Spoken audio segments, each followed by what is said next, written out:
제 소금 편지의 책에 보면 그 하버드 대학의 공부벌레들의 좌우명이라 하는 책에서 인용된 그 몇 가지 글이 있습니다. 그 책이 오래전에 나왔는데요. 제가 대구에 있을 때 그 내용을 보고 내용이 너무 좋아서 대구에 있는 교회 식구들에게 설교 중에 그 좌우명 중에 몇 가지를 소개를 한 적이 있습니다. 이러한 내용의 좌우명들이 그 책 속에 담겨 있습니다. 지금 잠을 자면 꿈을 꾸지만 지금 공부하면 꿈을 이룬다. 젊은 학생들의 그 오늘의 어려움들을 어떻게 이겨낼 건지, 이 힘든 공부를 어떤 좌우명으로 이길 건지 그런 생각들이 담겨 있는 것 같아요. 또 이런 좌우명도 있습니다. 공부할 때의 고통은 잠깐이지만 못 배운 고통은 평생 간다. 또 이런 것도 있습니다. 공부는 시간이 부족한 것이 아니라 노력이 부족한 것이다. 이건 꼭 절 두고 한 얘기 같아요. 꼭 시험 볼 때마다 시험 보고 나면 1시간만 더 있었으면, 하루만 더 있었으면 늘 후회를 했던 기억이 납니다. 또 이런 좌우명도 있어요. 가장 위대한 일은 남들이 자고 있을 때 이루어진다. 남들이 자고 싶을 때 1시간 더 자면 대학 입시에서 떨어지지만 남들이 자고 있을 때 1시간 깨어 있으면 원하는 대학에 갈 수 있다. 그것이 입시생들이 보통 얘기하는 대화 가운데 있는 이야기라고 합니다. 이런 학생들의 그 기지가 넘치는 젊은이들의 그 좌우명들이 그 책 속에 많이 소개가 되어져 있었어요. 또 몇 가지를 더 제가 교인들에게 소개를 해 드렸었는데요. 그리고 나서 몇 달 지나가지고 대신방 기간이 돼서 그 교우들 가정을 한 가정 한 가정 이렇게 신방을 하게 되었습니다. 근데 한 젊은 집사님 가정에 신방을 가서 예배를 드리고 난 뒤에 그 집에 그 초등학교 2학년 다니는 딸아이가 있는데요. 그 딸아이가 목사님 제 방을 구경시켜 드릴게요. 그러면서 제 손을 끌고 자기 방을 구경시켜 준다고 데리고 들어가더라고요. 책꽂이에 책이 꽂아져 있는가 하며 그 아이의 방이 얼마나 예쁘게 꾸며져 있는지 모르겠어요. 근데 그 책상 앞에 책꽂이가 있는데 거기에 글 하나가 적혀 있더라고요. 제가 얼마 전에 교우들에게 읽어주었던 그 하버드 대학의 공부벌레들의 좌우명 중에 하나였습니다. 그 글 내용은 이런 것입니다. 1시간 더 공부하면 남편의 얼굴이 바뀐다. 그거를 보고 있는데 이 초등학교 2학년 된 딸아이가 나를 많이 쳐다보면서 내가 이거 내가 썼니? 하는 뜻으로 바라보는 줄 알았나 봐요. 이 아이가 하는 말이 목사님 그거 우리 엄마가 써놨어요. 여러분 대부분 사람들은 자기 인생을 설정하고 자기의 삶을 방향 지어가기 위해서 좌우명을 만듭니다. 자기 인생의 목적과 방향을 잃지 않으려고 하는 노력에서 나온 것이겠죠. 이런 의미에서 우리들에게 아주 좋은 좌우명이 있다는 것은 참 귀한 일인 것 같습니다. 그것이 없는 사람보단 오히려 있는 사람이 길을 잃지 않고 방향을 잃지 않고 또 길을 벗어났다 하더라도 빨리 돌아올 수 있는 기회가 있는 것 아니겠습니까? 성경에 나오는 인물들을 보면 그 인물들도 이것이 내 좌우명이다. 그렇게 표현하진 않았지만 그분들이 추구하던 것이 무엇이었는가를 볼 때 이분은 이런 인생의 목적과 좌우명을 가지고 살았구나 하는 그런 내용들이 발견되어지는 구절들이 있습니다. 여러분 신약 성경의 가장 위대한 사도 중에 하나인 사도 바울에게 좌우명이 있었다고 하면 무엇이겠어요? 저는 그거를 들고 싶습니다. 오직 하나님께 영광. 오직 하나님께 영광. 사도 바울이 평생 붙들었던 말씀, 좌우명이 있다고 하면 그것이 아니었을까? 사도 요한에게는 무엇이 있었을까요? 오직 하나님은 사랑이시다. 그는 기회가 있을 때마다 성도들과 교회 앞에서 늘 외친 것이 하나님은 사랑이시다. 그리고 나는 이 사랑을 쫓아간다.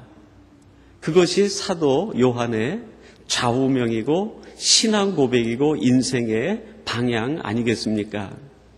수제자인 베드로는 어떠했을까요? 베드로 전후서에 보면은 반복되는 것이 있는데 인내의 경건을 이라고 얘기합니다. 인내 위에 경건을.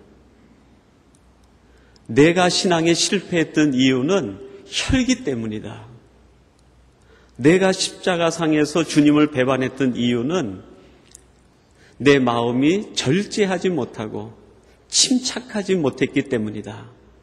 그래서 이제는 내 인생의 방향을 인내 위에 경건을 쌓는 것을 내 좌우명으로 두고 살아가겠다. 그런 고백이 그의 서신서에서 반복돼서 나오는 것 아니겠습니까? 야고보는 어떻게 했어요? 야고보는 얘기합니다.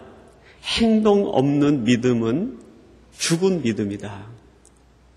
나는 믿는다라고 얘기하면서 실천이 없고 행동이 없는 것은 자기를 속이는 것뿐만 아니라 하나님을 속이는 것도 된다는 거예요. 그래서 내 신앙의 방향은 행동하는 믿음을 갖고 살아가겠다. 그것이 야고보의 신앙 방향이고 그의 신앙 좌우명 아니겠습니까? 그렇다면 오늘 예배하는 여러분들은 어떤 좌우명을 가지고 있습니까? 세상에서 공부하는 학생도 자기 인생에 좌우명이 있는데 하물며 하늘나라의 백성으로서 세상과 다른 차원의 삶을 살려고 하는 우리들에게 신앙적 좌우명 하나 없다는 것은 우리의 신앙적 삶을 이미 포기하고 있다는 것과 다른 이야기가 아닐 것입니다. 사랑하는 성도 여러분, 여러분만의 신앙적 좌우명을 만드세요. 세상에서 우리 아이들이 이렇게 살았으면 좋겠다가 아니라 세상에서 내가 이렇게 되었으면 좋겠다가 아니라 그 차원을 뛰어넘어 하나님의 나라 백성으로서 내가 그래도 이 땅에 삶을 산다고 하면 내 삶의 이유와 목적과 방향이 분명해야 되는 것 아닌가? 내 인생의 삶의 방향을 세상적 차원이 아니라 영적 차원에서 신앙적 차원에서 내가 이렇게 살겠다. 필요할 것 같아요. 여러분, 오늘 성경 본문에 나오는 스데반 역시 이것이 내 좌우명이라고 얘기하진 않지만 그가 평생 그의 삶을 투자했던 그의 인생의 방향과 목적과 그의 인생의 좌우명이라고 할 만한 것이 오늘 성경 본문 속에 담겨 있습니다. 여러분 56절에 보면 스데반은 이런 고백을 합니다. 보라, 하늘이 열리고 인자가 하나님 우편에 서신 것을 보노라. 보라, 하늘이 열리고 인자가 하나님 보좌 우편에 서신 것을 보노라. 여러분이 구절 속에 담겨있는 스데반의 마음이 무엇입니까? 나는 다른 것을 보고 살겠다는 거예요. 나는 다른 것을 보고 살겠다. 보라, 너희들은 세상을 보고 살지만, 보라, 너희들은 세상의 이익을 보고 살지만, 보라, 너희들은 세상의 출세와 영화를 보고 살지만, 보라, 나는 세상을 보지 않고 하늘이 열리는 것을 보고 살겠다. 나는 하나님의 보좌 우편에 서 계신 오직 예수 그리스도를 바라보고 살겠다. 여러분, 보는 것이 다르면 삶의 선택도 달라지게 됩니다. 보는 것이 다르면 삶의 이유도 달라지게 돼 있어요. 제일 중요한 건 보는 것이 다를 때 삶의 방식이 달라집니다. 나는 다른 것을 보겠다. 하늘이 열리는 것을 보겠다. 인자를 바라보며 살겠다. 고백한 스데반은요, 삶이 달라질 수밖에 없는 거예요. 어떻게 달라졌을까요? 오늘 본문에 보니까 두 가지의 특징적인 모습이 나타나요. 첫째는 용서하며 살겠다는 거예요. 용서하며 살겠다. 여러분, 사도행전 7장은 스데반의 설교로 되어 있습니다. 1절 지나서 2절 시작하는 구절이 그렇습니다. 영광의 하나님이라는 말로 스데반의 설교가 시작이 됩니다. 그리고 마지막 56절 이하 끝날 때 보면 인자가 하나님 보좌 우편에 서신 것을 보노라. 그의 설교가 끝이 나요. 하나님으로부터 예수 그리스도에게까지 그의 설교가 진행이 되어집니다. 여러분 돌아가셔서 한번 사도행전 7장을 천천히 읽어 내려가 보세요. 거기에 보면 아브라함의 역사부터 역사 얘기가 쭉 기록이 되어집니다.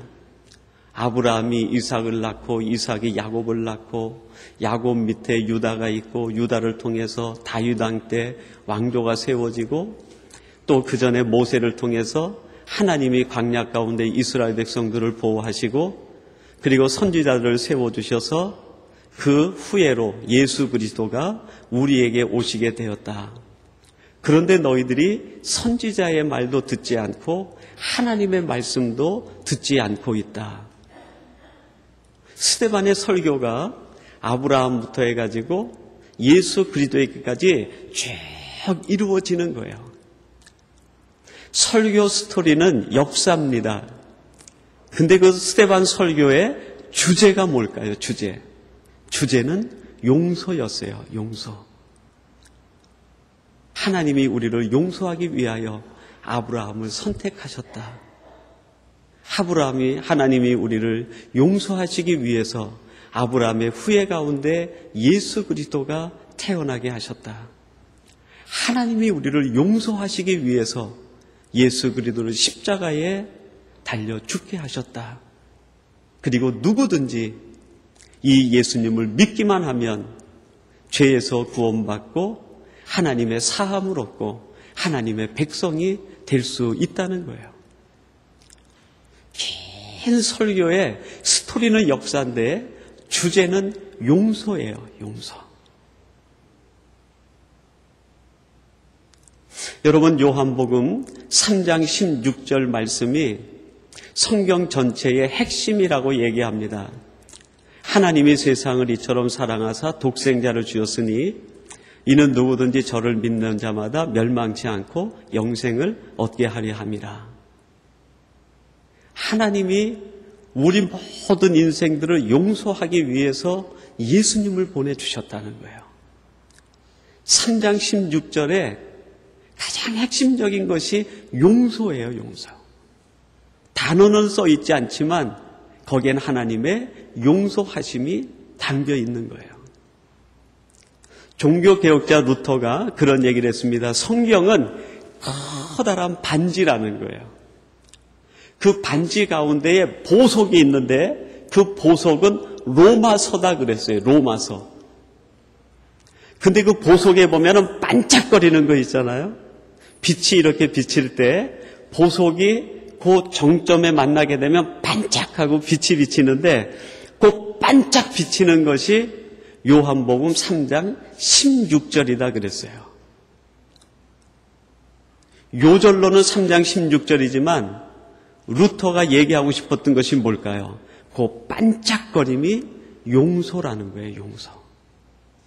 성경 전체를 요약하면 용서로 요약할 수 있다는 거예요.